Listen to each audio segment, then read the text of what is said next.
While the T-34-85 medium tank might have been instrumental in the Soviet Union's victory over Nazi Germany's Wehrmacht in World War II, the vintage war machine is probably still in service in North Korea.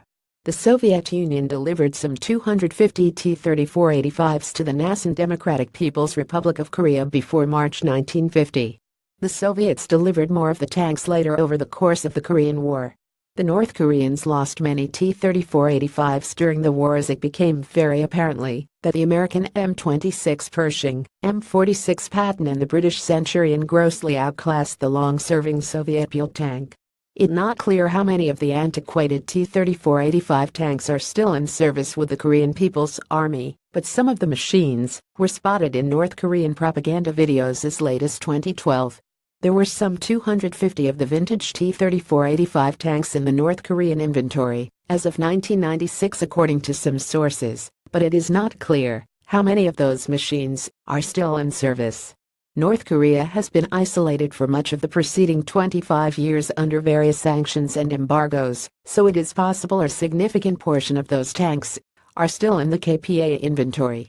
Forces such as the KPA rarely throw away hardware, no matter how obsolete. Recommended a hypersonic arms race is coming.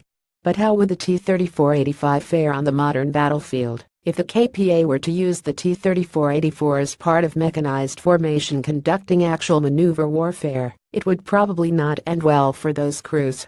The North Koreans are more likely to use the T-34-85 for their reserve units, and would probably use the machines for infantry support, or in a defensive role from dug-in positions.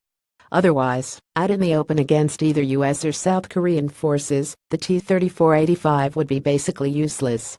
Recommended Russia's battlecruisers could be a superweapon however, if the North Koreans, who have had more than 50 years to prepare for a renewed war on the Korean peninsula, use clever tactics to ambush Allied forces in the event a full-scale conflict breaks out again, the T-34-85 might still be of some use.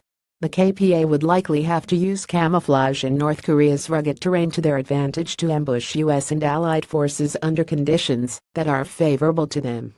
Recommended report US Army is now weak essentially, the KPA would have to use asymmetric tactics more similar to an insurgency, perhaps not unlike the Taliban or the Islamic State, to make life as difficult for Allied forces as possible.